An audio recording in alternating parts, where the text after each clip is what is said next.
وعلى أهل بيت الطيبين الطاهرين ولعنة الله على أعدائهم أجمعين إلى قيام يوم الدين. رب اشرح لي صدري ويسر لي أمري واحلل عقدة من لساني يفقه قولي. السلام عليكم جميعا. We have hadith that reminds us about the importance of Imam Husayn. We have so many hadith in this regard. One of them reminds us about this heat. So this kind of fire that never subsides. Inna lil qatl al Husayn hararatan fi qulub al mu'mineen. That in the hearts of the believers in respect to Imam Husayn alayhi salam, there's a heat, there's a fire that's within their hearts. وَلَا تَبْرُدُ. And this fire never gets cold. It never ceases to go out. We have to challenge ourselves to think. And one of the things and the beauties of the months of Muharram and Safar, when we reflect on the events that happen, we can connect them to so many things, and that's the idea of Islam in itself. One of the reasons why Islam can be and is the last message for humanity until the end of time is because it's an all-inclusive message for humanity until the end of time. Islam is not a religion that is limited to a geographic location.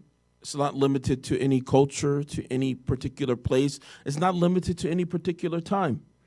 Islam is always relevant. And so the idea of mourning and commemorating Imam Husayn alayhi salam is the idea of keeping Islam alive itself. Some of the most famous non-Muslim scholars have said Islam would not stay alive if it wasn't for Imam Husayn. Had it not been for this idea of standing up for what is right, the idea of representing what the Quran embodies, then what will we have today? And when we think about the idea of what the Quran is itself, it's not just a book that's on our shelves, obviously. It's something more than that. It's a way for us to live by. But if Allah had willed and He wanted, He could have dropped the Quran, knowledge of the Quran, boom, here it is. Ya ayyuhan nas, do what's in here, follow it. And would we be able to? We would have struggled. Severely, we would have struggled. We struggle even still. So there was an absolute necessity to have a perfect example of what is the manifestation of this Quran. What is this Quran going to look like when you practice it? What is it going to look like, these ayat, when someone embraces it and follows it? And that's what we see when it says in the Quran, Uswatun Hasana, the perfect exemplar in Rasulullah sallallahu alaihi wasallam.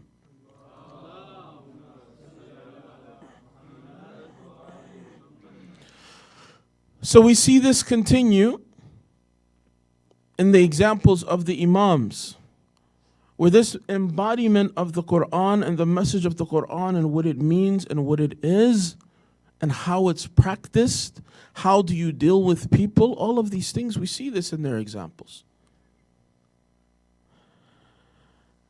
And Imam Husayn alayhi salam, that reminds us of that. It brings us back to that. Because of the tragicness of the event, it has a special place for us. It has a dear place for us to remember. One of the things that Imam Husayn alayhi salam said in response to the invitation of the people to even go and to try to liberate them, to help them, to guide them, he says that his purpose in doing so was Islahu ummati jaddi. He wants to reform and guide the Muslim nation, the nation of his grandfather Rasulullah sallallahu alaihi wasallam. His first purpose, he does what he does. He goes through the difficulties that he goes through. He endures everything that he endures. So this idea of reforming society, it is a lesson in that, and that's what I want to kind of relate to what we're talking about, what my topic is about today, which is a topic of human rights. We have some themes that are mentioned about human rights and what they are.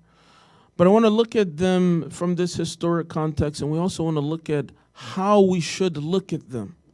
Okay, when I say think, we should try to think this is an opportunity for us to reflect. One of the dangers in repetition sometimes is that if a person isn't careful, he can learn to repeat and do things repetitively in the wrong fashion. Right? And for example, if a person learns a word and he mispronounces it, and he learns and that becomes a part of who he is, his disposition, and the way he speaks, and that becomes something that he does without thinking, repetitively. Normally, it becomes a routine. Sometimes, even to a larger extent, when a person, the way they pray, if they have a habit, then sometimes they repeat and they conduct and they do these things without having a time to reflect upon it. So there's a couple of ways to correct this, a couple of ways for us not to fall into a trap of doing things as a sense of repetition and routine, and not looking from the outside look in and make sure that we are still going down the right path and on the straight path. If we think about the tragedy of Karbala itself, there were not people who said, we are enemies of Islam and we want to fight against Muslims, right? There were people who were saying that we represent the commander of the faithful, we represent Islam, we represent the right path, and we want to fight against the rebels. We want to fight against the people who are destroying the ummah. This was the stance and the position and what was being propagated in society during that time of Imam Husayn, propagated against him. So you can see how some people, they just fell into a monotonous routine. Okay, sure, we're fighting against some bad guys. Oh, those are the bad guys, okay. And then that's the end of the story. Instead of stopping to think, wait a minute, how did Imam Husayn, who the Prophet said that whoever loves them, I love them. Whoever I love enters paradise. How did this person become the enemy of all of society? How did this person become the rebel and the terrorist of society? And so we have to stop and look back and think. One of the aspects, which is not today's topic, but it's an important topic, maybe inshallah for another time, I think is probably the most relevant topic today, is the topic of how communities should be, the topic of community building. The topic of community building, for example, in our ahadith, we have a formula for when Muslims find themselves as a minority in non-Muslim land. There's a way and step-by-step method that they should establish their communities. And it's certain things that need to happen. That is a different topic. But the point about that is we have a way that we do things. And when I say we, I'm talking in the general sense of Muslims in the West, especially in America. We have a way that we do things. We want to establish a community, we get a location. Then after we get the location, then, we have the steps that we take to we think that this is the way of building a community. But at some point, we have to not just fall into a routine. We have to stop and look back and see, are we following the best steps or the right steps in order to do this? And by doing that, then we can make sure always what we're doing is not just a routine. It's something that is in accordance with that guidance that Allah sent and what He intended for us to be able to do. In the Quran, it mentions about, in a couple places, about trying to prevent us. People are saying, for example, it says the tribe of Hud says to Prophet Hud that you're trying to prevent us from doing the things that our fathers had taught us or told us. قالوا, they will say, أَجِئْتَنَا لِنَعْبُدَ اللَّهَ وَحْدَهُ. Are you coming here to tell us that we should worship this one God, Allah alone? وَنَذَرَ مَا كَانَ يَعْبُدُ آبَاؤُنَا. Are you trying to take us away from the things that our fathers had told us or that we had followed? So our fathers had told us, but it says in other places in the Quran, well, what if their fathers were wrong? So this has become a routine, something that they did without reflecting about why they were doing it even.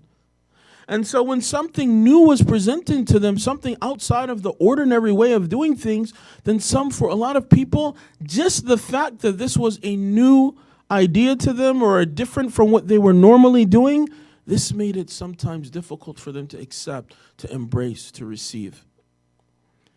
So yes, sometimes the routines can be good routines. Sometimes they can be like the tree that grows crooked, right? Once it starts to grow that direction, straightening it is a challenge. It's very difficult, or maybe it's impossible to make it, again, straight. So we want to make sure that in the process of our religious activity, of our religious practice, that we don't become so much in a routine that we cannot look at ourselves, our practices, what we're doing, and just to make sure that what we are doing is following exactly what is the right way, and to think about these things. I want to use an example in today's society of the way that human rights are described. Let's take a look at the Declaration of Independence, the United States Declaration of Independence. And there's a lot of different approximations of this declaration, a lot of different ones that are very similar, that essentially have the same kind of statement, the same kind of words, same kind of meaning. The one in Canada, maybe it's just a few different words that are different for the main part. The main course of it are essentially the same. But there's a few points in that are important and maybe similar to what we want to understand when we talk about what is human rights, when we talk about that from an Islamic perspective. Imam Husayn alayhi salam, when he wants to reform the society, it's because of the corruptions in society. Human rights are gone. And so in order to reform that or reestablish that, we have to understand, what does that mean? What are those guidelines? So I want to look at this, and I'm going to draw some comparison and conclusion to that, inshallah. It mentions about the Creator, which is very interesting. We hold these truths to be self-evident, that all men are created equal. Before we became so much of a society that completely forgot about God and religion altogether, there was still the kind of idea of creation and God and a creator, and we're created equal. At least these are the words. All men are created equal, that they are endowed by the Creator with certain unalienable rights. So he starts out by talking about rights that people have. When it says unalienable rights, it's referring to inherent rights. It means that these are rights that a creator gave to human beings, and they have these rights, all of them, equally. And so this is supposed to be the idea for the foundation of this society. And then it goes on to explain life, liberty, and the pursuit of happiness. And then it also, in other variations, like for example, in Canada, it says life, liberty, and security. Similar variations of the same thing. We want to understand that when these are the foundation, for example, of society where we live in, what does that look like from an Islamic perspective, and how relevant is that to what Islam says, or how accurate is that to what Islam says? In order for us to understand what human rights are, or what a right is, then we have to understand something. The prerequisite for understanding a right is to understand what is justice. Okay? In Islamic perspective, justice means to give everything what is appropriate. As it says, وَضْعُ الشَّيْءِ عَلَى مَحَلِّهِ. I put everything in its proper place. That is the idea of what justice represents. There's a difference. Sometimes they use these words, equity versus equality. There's a difference when I do things the same versus when I do things that represent equity or represent fairness or justice. If I do something the same, what it means is that there's a school, for example, from K to 12. If I want to do things the same for everyone, I give everyone, for example, a algebra test. The kindergartner, the first grade, second grade, all the way until the 12th grade. That's the same, but if someone says, is that fair? We would say that's not fair. Well, this person in kindergarten cannot do the same thing that someone's doing in 12th grade. It doesn't make sense. So the idea of what Islam represents is the idea of making sure that everything is fair and appropriate. Not just everything is the same. If each grade gets the content that's appropriate for what they have learned, then that's what's fair.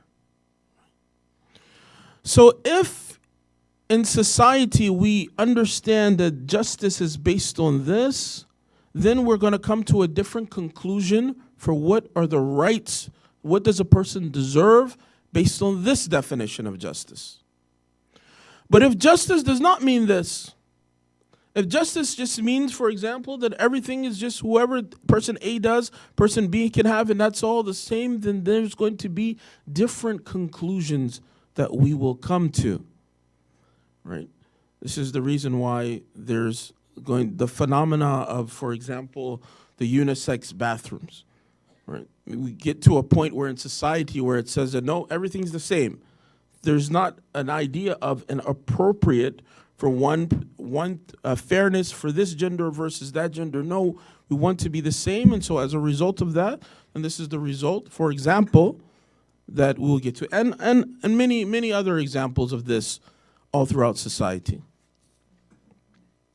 So this is one of the things that Islam really challenged, that this is not a type of justice. That just because you say that you two people can all do the same thing, that does not necessarily mean that this is a form of equality. One of the things that has happened in this society, a predominantly Christian society, one of the things that we see is, at least in the Christian church, this has been something that's been prevalent for a very long time, is that the focus of teaching, religious teachings, is focused on the idea of around loving salvation and love for Jesus Christ, and that's sufficient. And so there's a danger when that becomes pretty much the basis. And you can see similar problem that Muslims can create amongst the with Imam Husayn alayhi salam. That we put so much emphasis sometimes on the idea of weeping for Imam Husayn or mourning for Imam Husayn, we forget about the message of Imam Husayn. The mourning and weeping for Imam Husayn is incredibly important, and we have so much hadith about it. It has its place. It's a way of a person to show their sincerity. It's a way that a person mourns and understands what this message is. At the same time, if Imam Husayn, for example, died for social justice, if he gave his life so that the Quran can be upheld, we can't forget about that part and not practice that and simply become in the routine of the ritual aspect. One of the Marajas said, Ashura is not a ritual for you to practice every year. It is the embodiment and the essence of what Islam represents. So it's much more than that. Anyway, this idea of, for example, when people turn Imam Husayn into kind of this, into Jesus Christ in this way, in this form, as Christians have, and it becomes the idea that as long as you cry for Imam Husayn, then that's sufficient. What you do throughout the rest of the year, you try to be the best you can, but as long as you remember and cry for Imam Husayn at that time, the night of Ashura or the nights of Qadr, certain times, then that is sufficient and that is enough. But that's not necessarily enough for a true believer. And we don't want to take the levels of mercy and love and substitute them for the foundation, which is justice. So the mercy and love are important principles which are a higher level, but the first level is what is justice. So for example, if a person commits a sin We believe God is so merciful that it's not the same. His one sin, he gets exactly the punishment for that. But if he commits a good deed, we say he gets so much more than that. Because God's mercy is present when it comes to the good. And we see that there. When it comes to injustices, God doesn't try to be too hard on people, even though maybe they're deserving of more. So justice means that kind of that eye for an eye. It's what is fair and what is equal. And I was on a bus one time with a pastor, and we were talking. We were both at an interfaith conference. He happened to be from the same state as me. So we were having a conversation. Oh, you're from Pennsylvania. I'm from Pennsylvania. What city are you in? You're, okay, we're having this, chit-chat. And the conference was about Imam Mahdi. So you know that one of the important things about the coming of the end times is the establishment of justice. It means that in society we have all kinds of injustice that are happening. Somewhere there has to be something where that's fixed.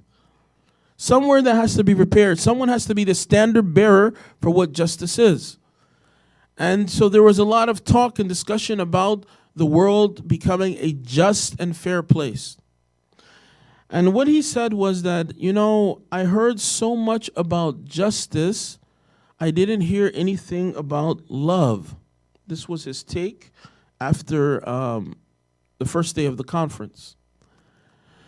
He says, in my religion, he says, in Christianity, we talk only about love and about mercy and about forgiveness.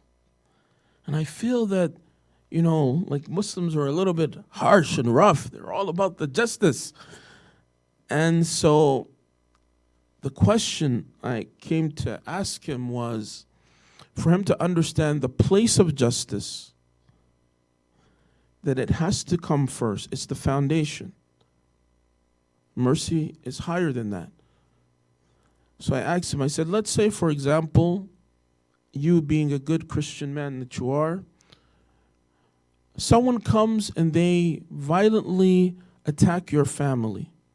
God forbid they violently commit some crime or take the life of your loved and dear ones.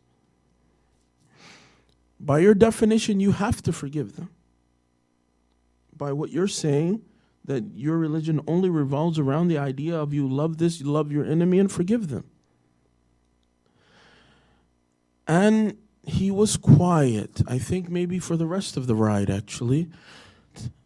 But in the Quran, we see a different thing that's said. It talks about in someone who has taken an innocent life, that the justice for that is that their life be taken. That is the justice. But then it says, if you forgive, that there's a mercy in that. It's better to forgive. So actually what Islam has done, it says that the foundation, the basic, is not going to be taken away. The mizan and the level of justice is not going to be removed. Injustice will not happen to you in this regard. However, Allah does like to see mercy. And should you decide that you have the capacity to show mercy even on the person who did wrong to you, then that is a greater level. But it doesn't impose the greater level on you. The right and the justice, that is your right. So your right is not removed from you.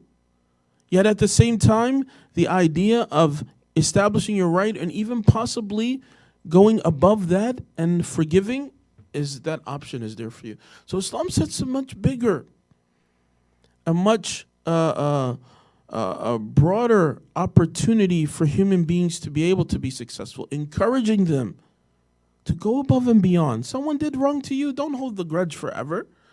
It mentions about the hadith that the Prophet, that he likes some things in children. I think we mentioned this hadith one of the times before, that there's 4 things that the Prophet likes in little kids.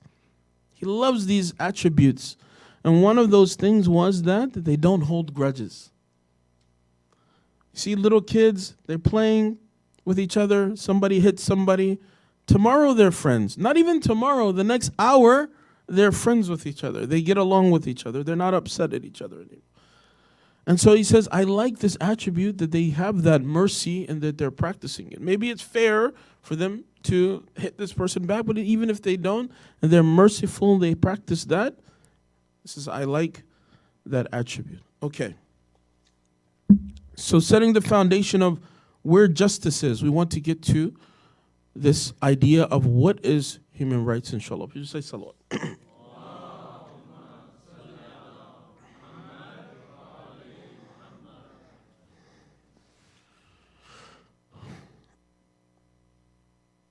One of the things that will help us to understand what human rights really is to understand the origin and source of human rights. In that same Declaration of Independence that it said that you have the right, this is your God-given right to have life, liberty, and the pursuit of happiness, it also goes on to say that, well, there has to be a government that's going to be established to make sure that people get their rights. And then it goes on to say that if this government basically is not doing their job and there's not life, liberty, and this pursuit of happiness, these inherent rights are not being observed for people, then you have to, the draft that Thomas Jefferson writes is that there has to be a new government then that gets established to make sure that these rights that are inherent and unalienable are being established.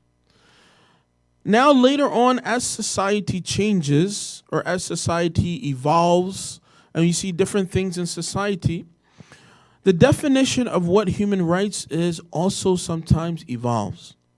So the idea of what was a right at that time, we see it change and change and change throughout the course of time. At one time, for example, in this country, women did not have a right to vote in elections. Right? Or if you were black, then you were not even considered a whole person. Right? You're a fifth of a person. You're not even a whole individual. So these were things which were still considered as part of the structure under this idea of what justice is. So practically, in the practice of establishing human rights, it looks like a total fail. It looks like it didn't work. And then over the course of time, we see that no, some people said, no, this is not actually a justice being observed. We have to change it. And we see the evolution of the laws that man has made. And so the law changes and women can write. Or the law, women can vote, I'm sorry. And the law changes and slavery, for example, is abolished, at least to some extent. I know that there's a video called The 13th, or a movie.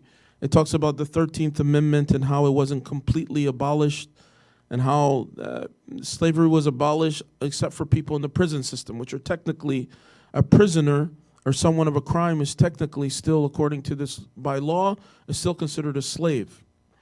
Anyway, that's a different topic. But the change of these laws in society because of different things that evolved in society meant that the laws had to be changed. Where the difference is, and the important point for us, is that human rights are not rights that are written by humans. Human rights are rights that Allah has defined for humans. This is where the difference is. So if I decide that I'm going to tell you what human rights are, then as we see historically, then maybe a government says, oh no, you know what, we made a mistake. That's not a human right. We have to change it. You know what, this is not a right. This should be a right. And the change goes on and on. But God knows best. It says, Allah a'lamu haythu yaj'alu risalata. Allah knows best where to place His message. Allah knows best what is right and what is not right.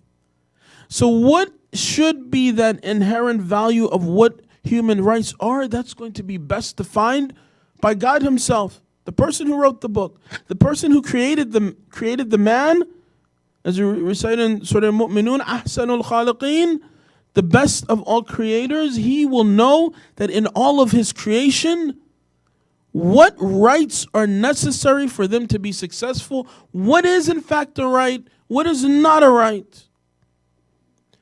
And based on God's definition and his infinite knowledge of what human beings are, what their problems will be, what their trials are, what their limitations are, what their needs are in order to be successful as individuals and as a society, based on that, God defines human rights.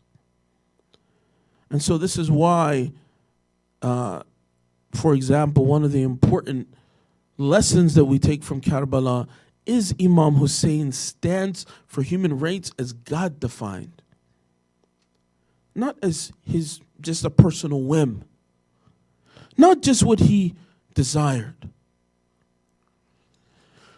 Thomas Carlyle, the Scottish scholar, says that Imam Husayn and his men were rigid followers of God. That what they did was solely for the sake of God. They did not do any movement for their own personal gain.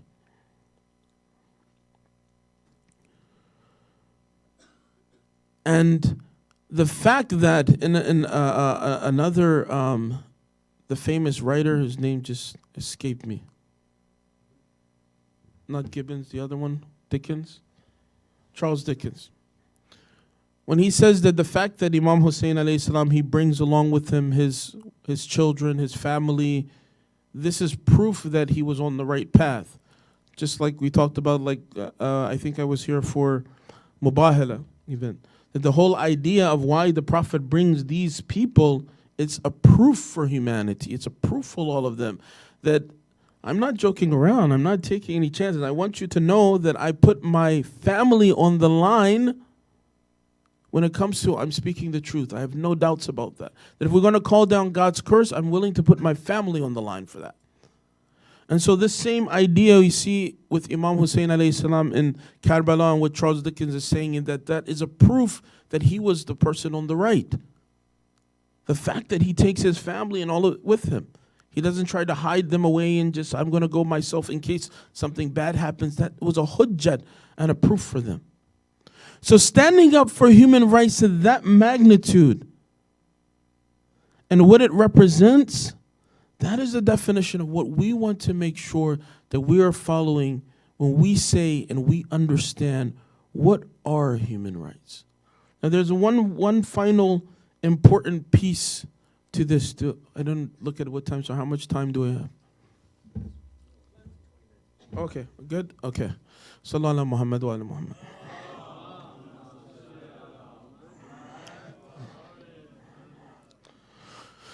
There's this video that went viral, it's very popular.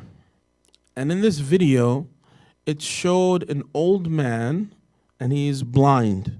You may have seen the video. And he's sitting on the side of the road, and he has a sign, written on cardboard that says something like, I'm blind, can I have some money, help me, I'm blind. And so people walk by. Maybe one person gives something. Most of the people ignore the sign. They just keep walking by. A lot of people, when they see someone begging, they ignore them. So this is complete opposite of the sunnah of, our ai''imah. It says in our hadith, we have that, and you hear people say sometimes, well, I don't know what they're going to do with this money. Are they going to spend it on this or going to spend it on that? Or what are they going to do? What are they going to do with your tax dollars? That's the question you should be asking. Are you worried about that? Do you know what's going on with that? So in our hadith, it says that if you can give little, so it doesn't become a profession, right? Begging doesn't become a profession. It doesn't enable people, but you give something. It's not on your shoulders. You gave a quarter, a few cents in sadaqah, $1, whatever, nothing of significant value, but it's a respect to this person. It says when someone asks you for something, when someone begs, they're at the lowest state of their human dignity. Imam Husayn alayhi salam says, don't harm them by denying them when they're already at the lowest point in their human dignity by begging from another human being. He says, don't deny them, give them something, even if it's a little bit. If it's in the Prophet Muhammad sallallahu alaihi wasallam,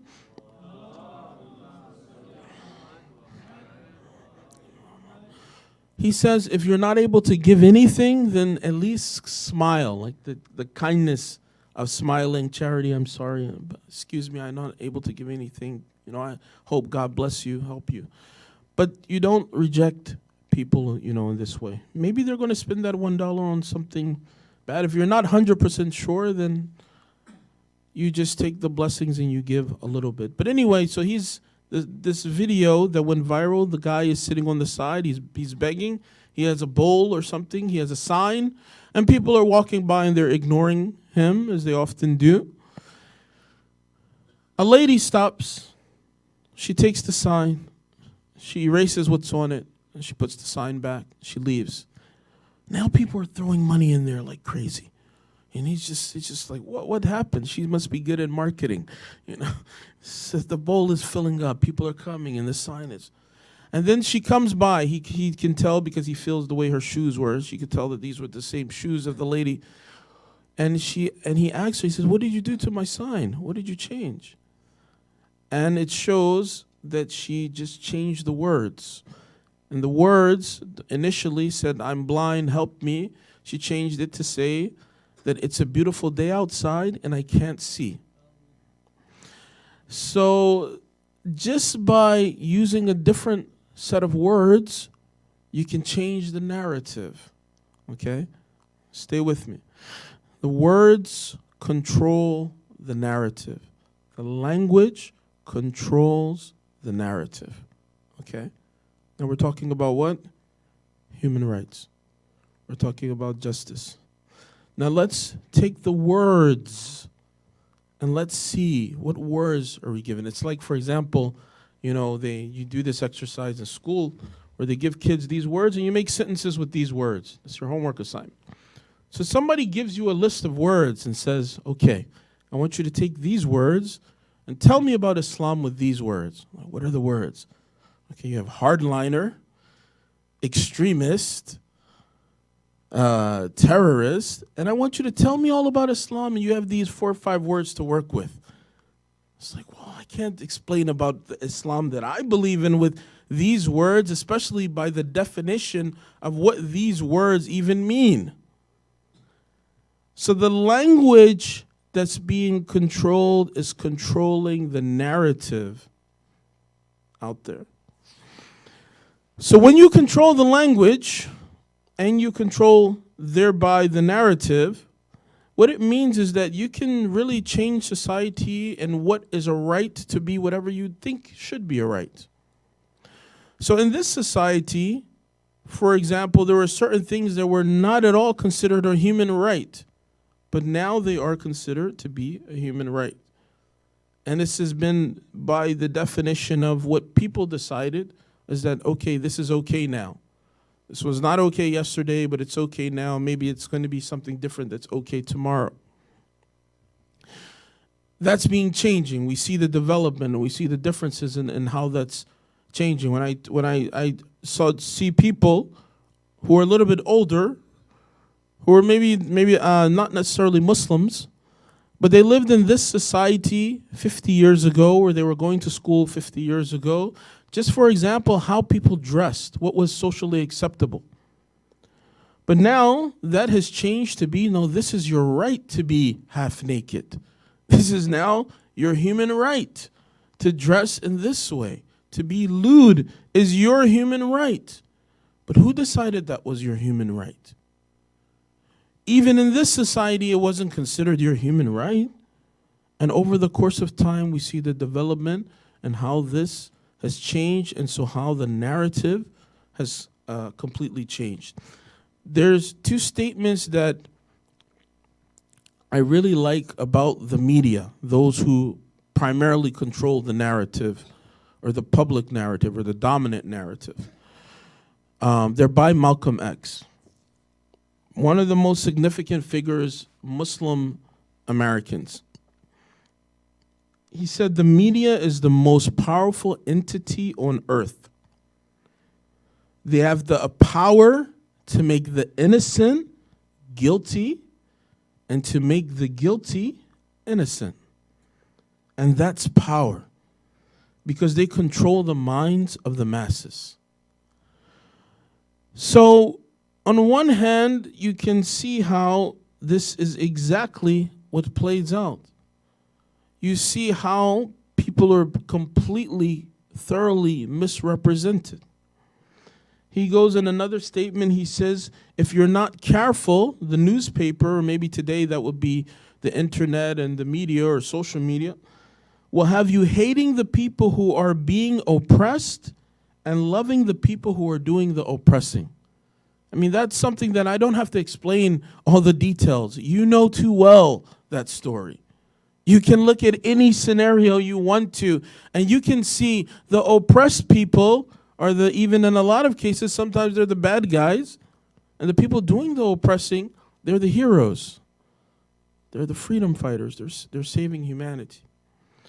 But the narrative is being controlled of who's right and who's wrong. There's an article in USA Today. It's from 2012.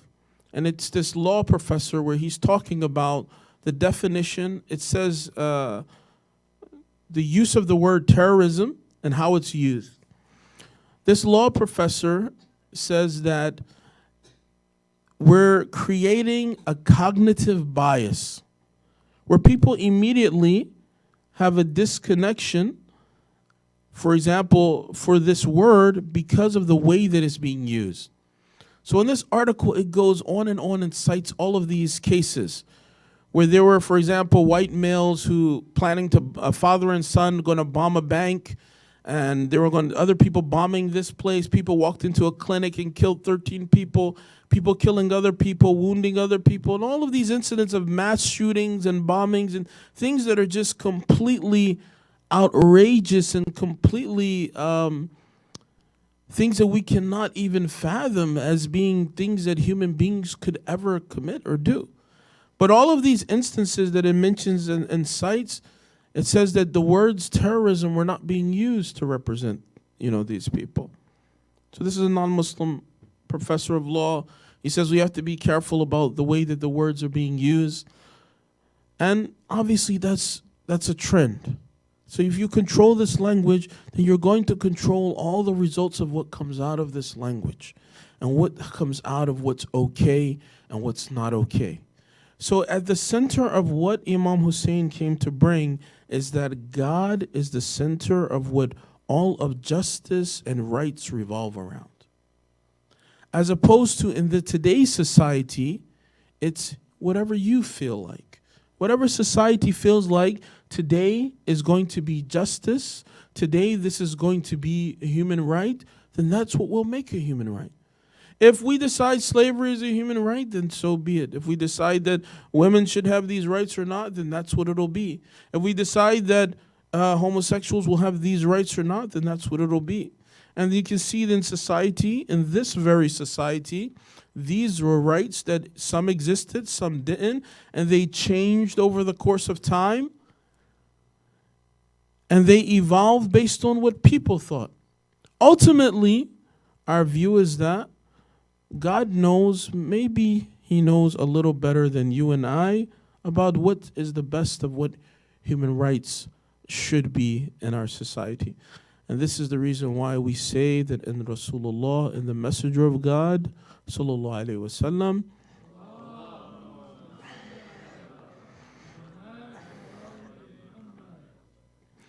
is this uswa, this perfect example.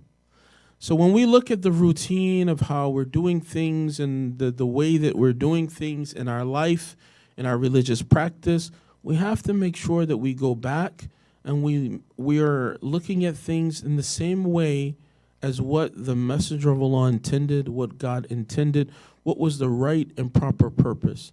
So we don't get too sidetracked by all the definitions and distractions that are being out there. One of the Maraja said, he's talking, it may have been a Friday prayer or it may have been to an audience of youth, of students. But in his speech, he was saying that do not use the language of the oppressor. He says, be careful about using the language of the oppressor. Because you can't win, and your argument is with their language.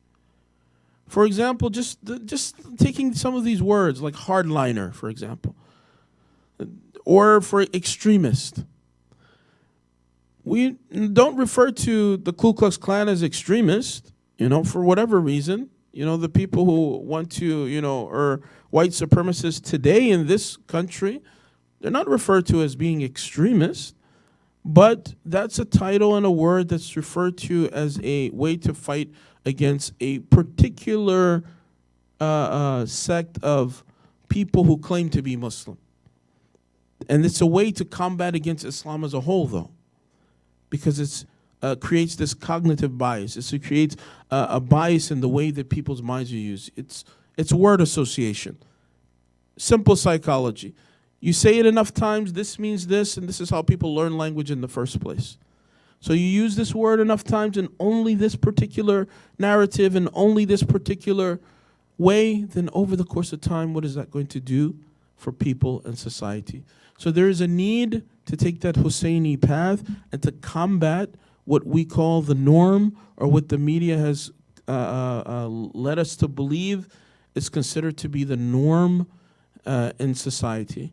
So this means re-establishing, redefining, and reintroducing these words in a proper context. And inshallah, I'll continue this discussion from tomorrow, and also continue to the topic of freedom and what is freedom, inshallah.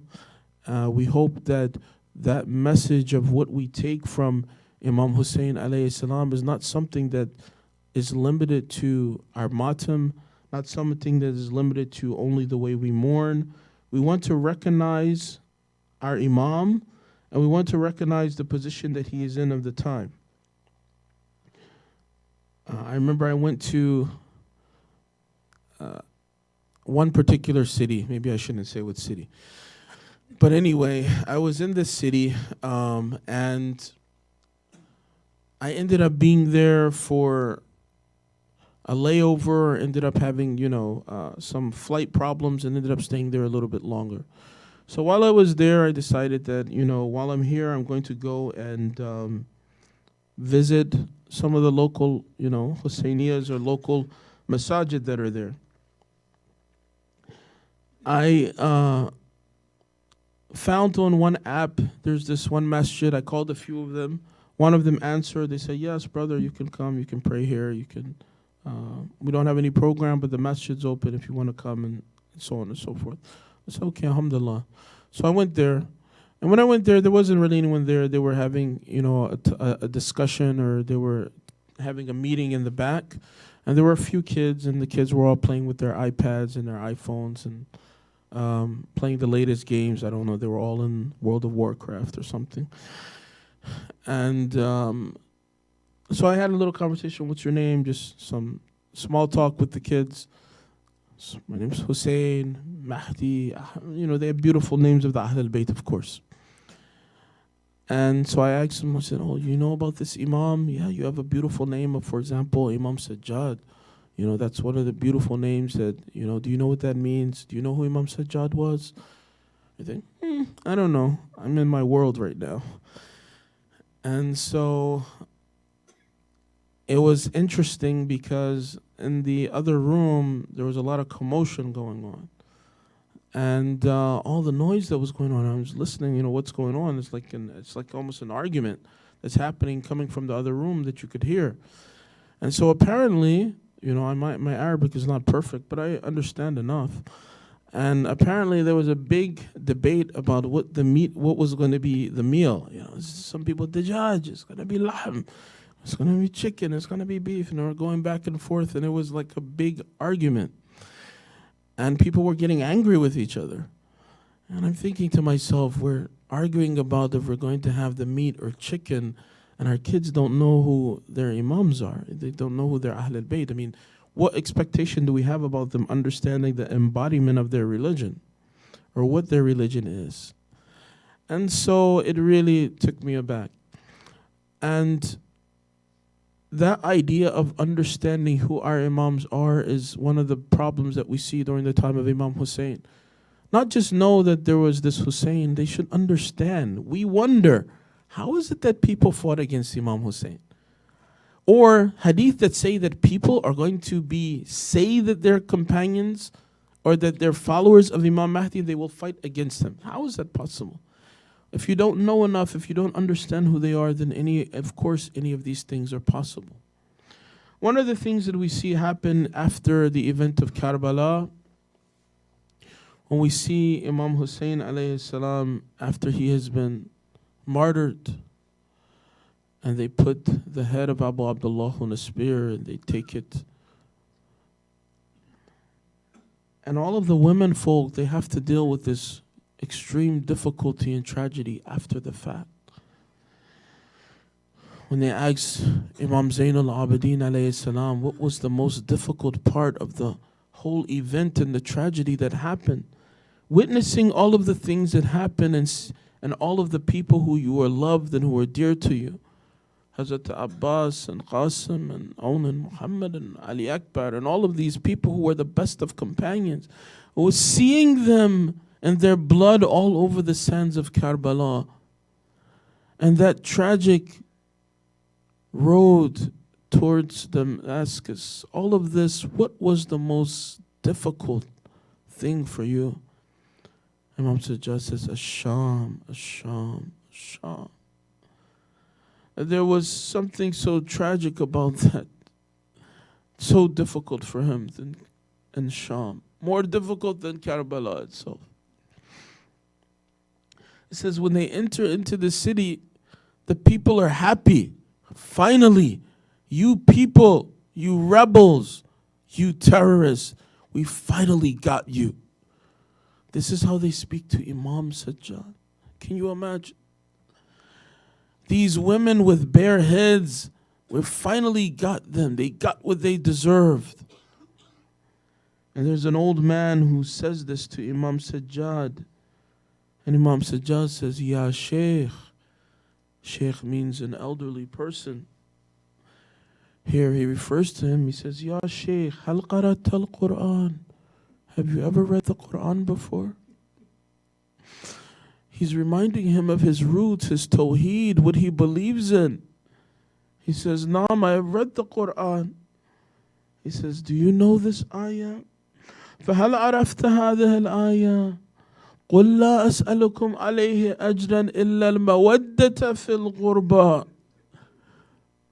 That God said to the Prophet Muhammad sallallahu alaihi wasallam, do not ask any reward from the people except that they show kindness to your near ones.